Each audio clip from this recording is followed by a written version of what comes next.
Good morning and welcome to Path of Evolution. Bhagavad Gita અધ્યાય 5 કર્મ સંન્યાસ યોગ એની ઉપર આપણે ચિંતન કરી રહ્યા છીએ.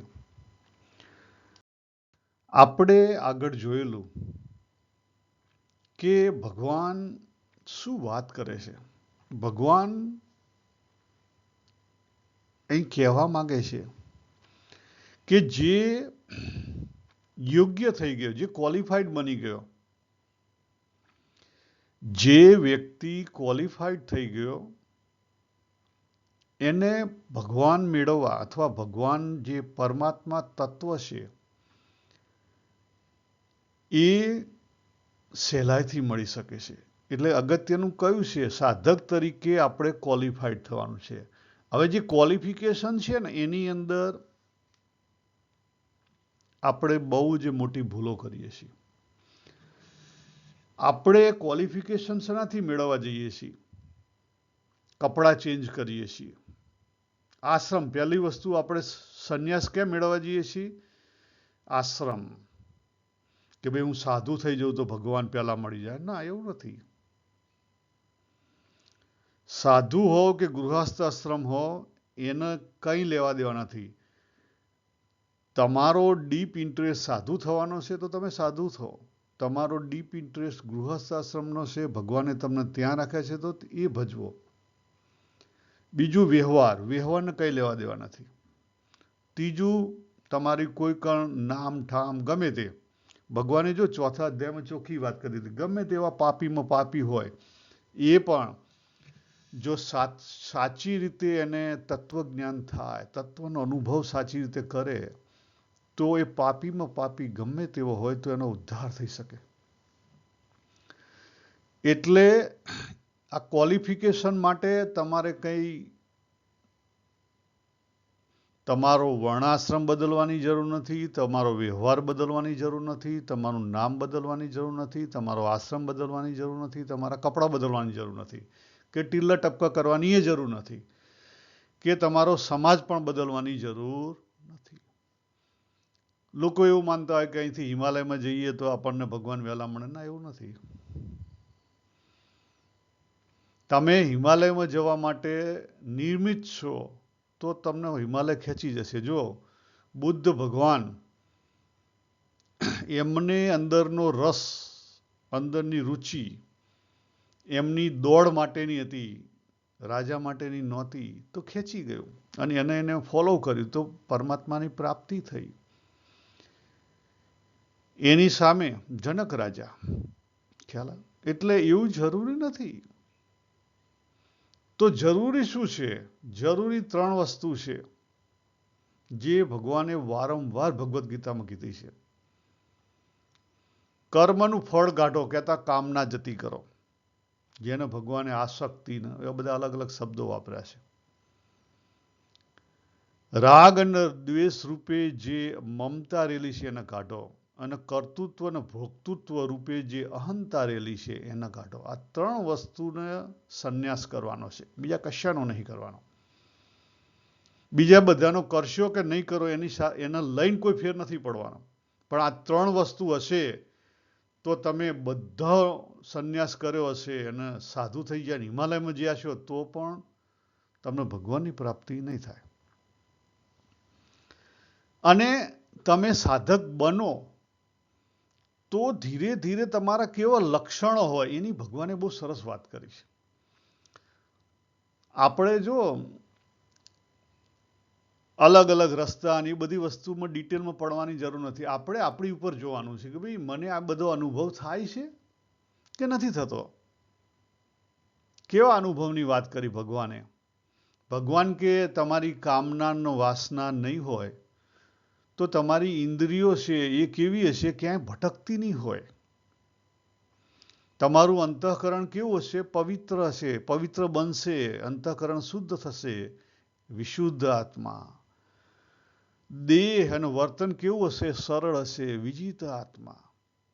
જો આ બધા લક્ષણોનું આપણે ટેસ્ટિંગ કરવાનું છે કે ભાઈ હું સાધના કરું છું તો આવું બધું દેખાય છે. પછી આગળ ભગવાને બીજે વાત કરી કે આપણું જ્ઞાન કેવું હશે,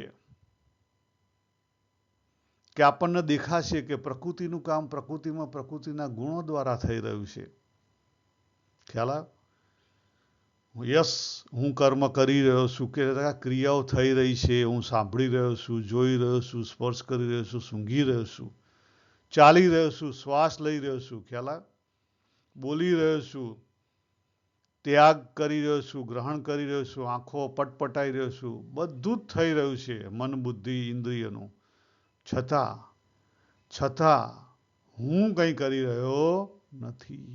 અંદરથી હુંકાર ના ઉઠે, અંદરથી હુંકાર ના ઉઠે. પછી ભગવાને આગળ વાત કરી કે આવો જે પરિપક્વ થયો, આવું પરિપક્વ જે ફળ થયું, આવો જે સાધક પરિપક્વ થયો, એના કર્મો સહેજે ક્યાં થઈ જાય? સમષ્ટિમાં અર્પણ થઈ જાય. અને આસક્તિ પણ કેવી હોય? આસક્તિ હોય જ નહીં. એ કેવો હોય? જળ કમળવત. જો ભગવાને ચોખ્ખું 10મા શ્લોકની અંદર જળ કમળવતની વાત કરી હતી. હવે ભગવાન શું કહે છે? આપણે આજે 11, 12, 13, 14 અને 15 સુધી, બરાબર, એ જે 4-5 શ્લોક છે એનું સામાન્ય ભાષાંતર જોઈએ. તો 11મા શ્લોકમાં ભગવાન કહે છે કે આવો જે ક્વોલિફાઈડ થઈ ગયો સાધક, આવો જેણે યોગ્યતા પ્રાપ્ત કરી લીધી, જેણે પોતાનો અભ્યાસક્રમ પૂરો કરી દીધો. આપણે બધા અત્યારે શું કરી રહ્યા છીએ? આપણો અભ્યાસક્રમ પૂરો કરી રહ્યા છીએ, પણ એની અંદર આપણે આપણું પોતાનું એડ કરીએ છીએ, ત્યાં મુશ્કેલી છે.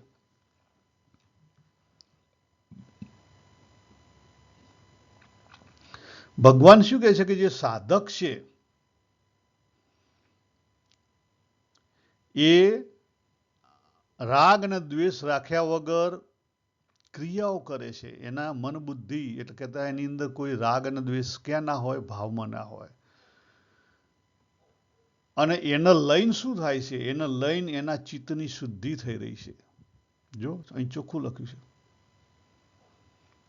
એના લઈ અને એના ચિત્તની શુદ્ધિ થઈ રહી છે. હવે ભગવાન 12, 13 અને 14ની અંદર શું વાત કરે છે? એટલે ભગવાને 11માં શું વાત કરી કે જે ક્વોલિફાઈડ સાધક છે એ દેહાત્મ ભાવ તજીને કેવળ અંતઃકરણની શુદ્ધિ માટે ક્રિયાઓ કરે છે, કર્તવ્ય કરે છે. ક્રિયાઓ નહીં, કર્તવ્ય કરે છે. અને જ્યાં સુધી અંતઃકરણ પૂરેપૂરું શુદ્ધ નથી થયું ત્યાં સુધી આપણા માટે કર્તવ્ય છે. જ્યારે અંતઃકરણ શુદ્ધ થઈ ગયું પછી કોઈ કર્તવ્ય બચશે નહીં. પછી માત્ર ક્રિયાઓ થશે. પછી શું થશે? માત્ર ક્રિયાઓ થશે. હવે જો 12મા શ્લોકમાં ભગવાન શું કહે છે કે આવો જે યોગ્ય સાધક છે, ક્વોલિફાઈડ થઈ ગયો, જેણે પોતાનું કર્તવ્ય જતું કર્યું, કર્મફળ જતું કર્યું, એ કહેતા શું? પોતાનું કર્તવ્ય માત્ર કરે છે, કર્મફળ શું કર્યું? જતું કર્યું. આવો જે ક્વોલિફાઈડ થઈ ગયો, અહીંયા જો યુક્ત પુરુષ એટલે ક્વોલિફાઈડ, એણે પોતાનું કર્મફળની ઈચ્છાનો ત્યાગ કરી દીધો. અને એકવાર કર્મફળની ઈચ્છાનો ત્યાગ કરીને કર્તવ્ય કર્મ કરો તો તમને શાંતિ મળે. તો સાંજ પડે વિચારો કે તમને સાંજ પડે શાંતિ મળે છે? તમે કોઈ મોટા પ્રસંગો કરો કે ગમે તે કરો, શાંતિ મળે છે? ચેક કરો. આ ભગવાને આપણને લિટમસ પેપરનો ટેસ્ટ આપ્યો છે. ચેક કરો ને જાતે. નથી મળતી તો સમજી લો ક્યાંક ડખો છે. મળે છે તો તમે સાચા માર્ગે છો. તમે તમારી રસ રૂચિના અંગનો જો ઉપયોગ કર્યો હશે તો ચોક્કસ તમને શાંતિ મળશે, અને નહીં કર્યો હોય તો નહીં મળે. આ લખી રાખો. પરંતુ જે અધૂરો છે, બેહોશ માણસ છે, ફળની ઈચ્છાવાળો છે, અહંતાવાળો છે, એ શું કરે છે? જાતે કર્મબંધન કરે છે. કર્મબંધનો પોતે ઊભા કરે છે.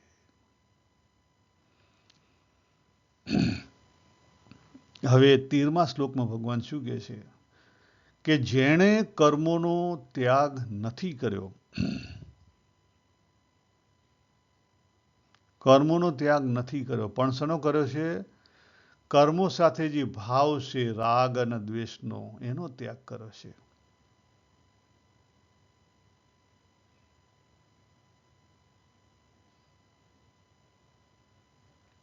કોનો ત્યાગ કર્યો છે?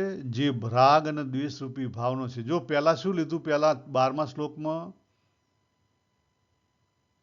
ફળની ઈચ્છા. અહીંયા શું લીધું? રાગ અને દ્વેષ. જો ભગવાન સમજાવે છે. અને હવે ત્રીજામાં કર્તૃત્વ લે છે. આ 3 જ વસ્તુનો સંન્યાસ કરવાની આગળ વાત કરી, બરાબર? 6ઠ્ઠા શ્લોકથી લઈને 13મા શ્લોક સુધીનો સારનો સાર આટલો જ છે કે સંન્યાસ કોનો કરવાનો છે? પહેલો કર્મફળ, બીજું રાગદેશ, અને ત્રીજું અહમવૃત્તિ, બરાબર? જેને લઈને કર્તૃત્વ અને ભોક્તૃત્વ છે. આ 3 વસ્તુ અગેન ભગવાન 12મા, 13મા, 14મા શ્લોકમાં કરે છે. 12મા શ્લોકમાં ભગવાને આ જ વાત કરી, કર્મફળનો ત્યાગ કરી દે. 13મામાં શું કહે છે? રાગ અને દ્વેષનો ત્યાગ કર. ભગવાને અલગ શબ્દ મૂક્યો છે, ખ્યાલ આવે?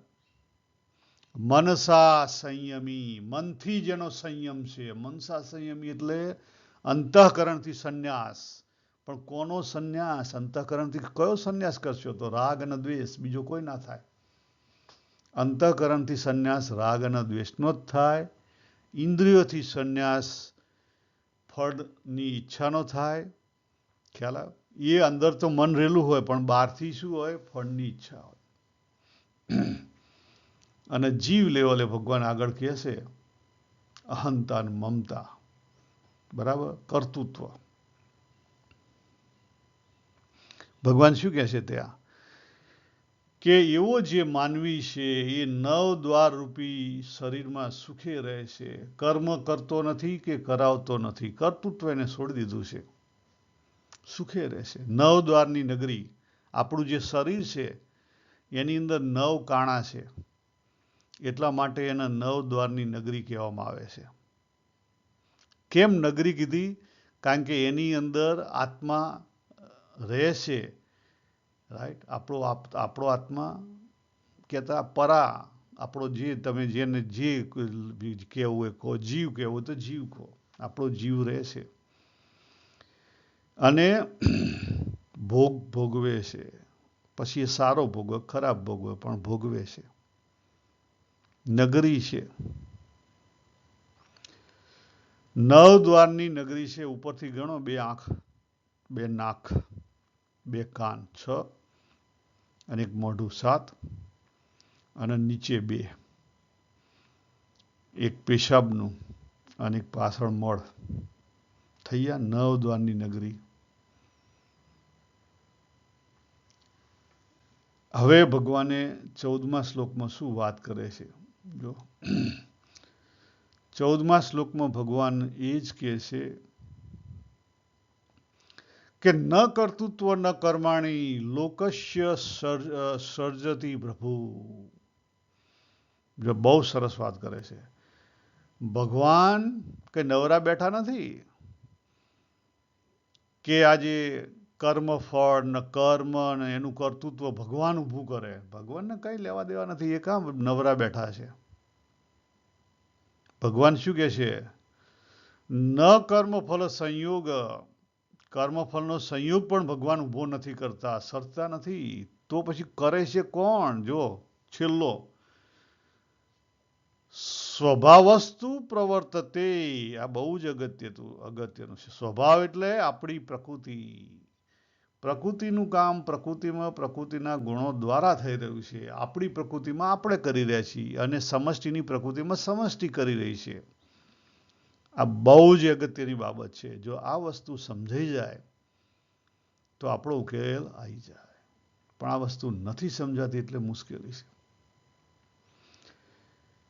કહેવાનો અર્થ એક જ છે. 5મા અધ્યાયનો 14મો શ્લોક બહુ જ અગત્યનો છે.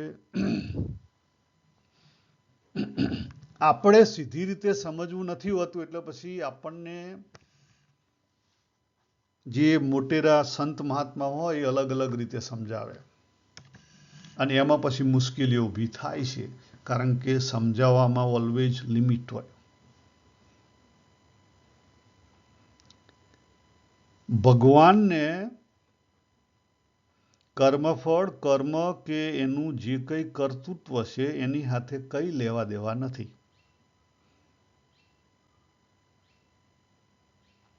આને આપણે પછી લોકોને સમજાવવા પડે, ડાયરેક્ટલી ના સમજી કે, એટલે કે ભાઈ ભગવાનની માયા છે ને ભગવાનની માયા આમ કરે છે ને પેલું કરે છે ને, ખ્યાલ આવે? પછી એથી આગળ વધે કે પછી સ્વર્ગ છે ને નરક છે ને, ખ્યાલ આવે? બરાબર છે, એમ કે સમજાવવા માટે ખોટું નથી, પણ એ બધું કેવું છે સાચી રીતે આપણે જો સમજીએ નહીં, જે ભગવાને વાત કરી છે પરા ન અપરા, પુરુષ અને પ્રકૃતિ, એને જો સાચા અર્થમાં ના સમજાય તો પછી મુશ્કેલીનો રહેવાની. પછી અલગ અલગ રીતે કેટલાક ધર્માત્માઓ અલગ અલગ રીતે સમજાવે કે ભાઈ તમે પાપ ને પુણ્ય અને પછી એમાંથી બધા ડખા ઊભા થાય. લોકો પોતાના મતલબનું બી અંદર કઢાઈ લે. સારનો સાર કેટલો સમજવાનો છે? સારનો સાર ભગવાને જે વસ્તુ કીધી ને, ત્રણ વસ્તુનો સંન્યાસ થવો જોઈએ.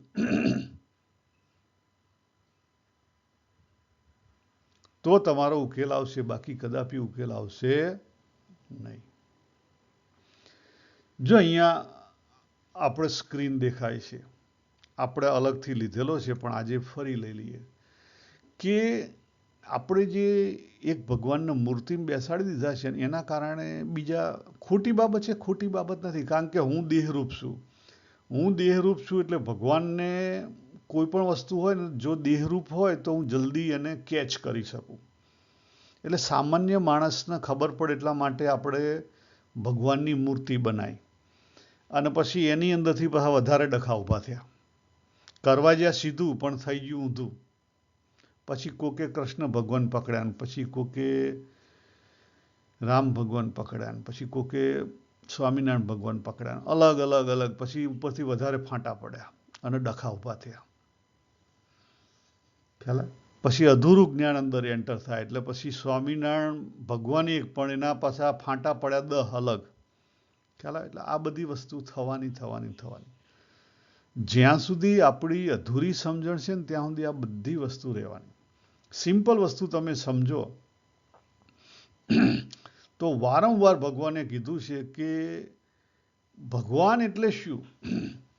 જે અવિચળ તત્વ છે, જે તત્વને લઈ અને બધું છે છતાં બધું નથી, એ તત્વ કંઈ કરતું નથી. એ તત્વને કંઈ લેવા દેવા નથી. જો અહીંયા આપણે આ જે સ્ક્રીન બનાવે છે કે જે પ્યોર કોન્શિયસનેસ છે, જેને તમે પરબ્રહ્મ કહો કે પુરુષોત્તમ કહો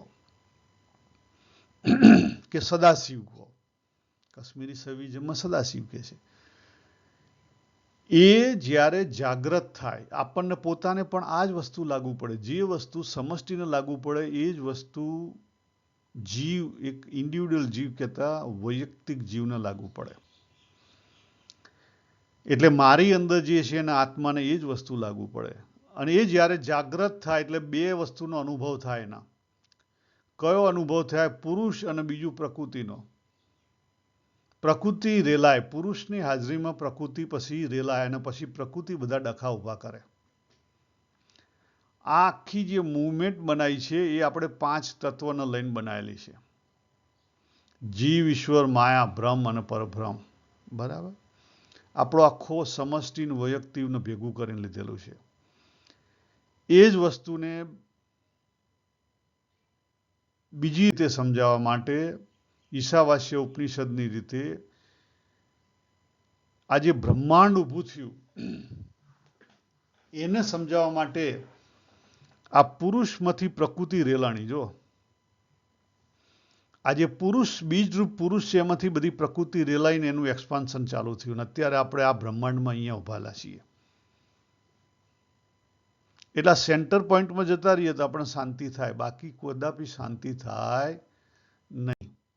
એ જ વસ્તુને આપણે આ ક્રિએશનની રીતે સમજાયું હતું. એનર્જી રેલાય અને ક્રિએશન થાય એની રીતે. સમષ્ટિમાં સમષ્ટિનું આવે, વૈયક્તિકમાં વૈયક્તિકનું આવે. એને અલગથી આપણે સ્વધર્મ, સ્વભાવના, કર્તવ્યથી આ વસ્તુ સમજાઈ હતી કે જ્યાં સુધી આપણો સ્વભાવ છે અધૂરો છે, એની અંદર ખામી છે, એને આપણે મિથ્યાચાર છોડી દઈએ તો બધો ઉકેલ ઇઝીલી આવી જાય. આમાં ભગવાન શું કહે છે કે આ જે આખી દુનિયા ઊભી થઈ અને જે દુનિયાના હેલા લઈ રહ્યા છે, એમાં જે પરાતત્વ છે એને કંઈ લેવા દેવા નથી. બરાબર? એ અલગ અલગ રીતે આપણે સમજાયેલું. જો અહીંયા એ જ વસ્તુ છે. આ જે વચ્ચોવચ્ચ એટલે મૂકેલું છે ને, બેલેન્સિંગ ફોર્સ કરીને વચ્ચોવચ્ચ આપણે ધર્મ પાથ મૂક્યો છે. એ જે પ્રકૃતિ જે વચ્ચે જેની આજુબાજુ રેલાઈ રહી છે, પુરુષ તત્વ, પરાતત્વને કંઈ લેવા દેવા નથી. પ્રકૃતિ રેલાય છે. સમજી લો, આ રેલાય છે કોણ? પ્રકૃતિ રેલાય છે.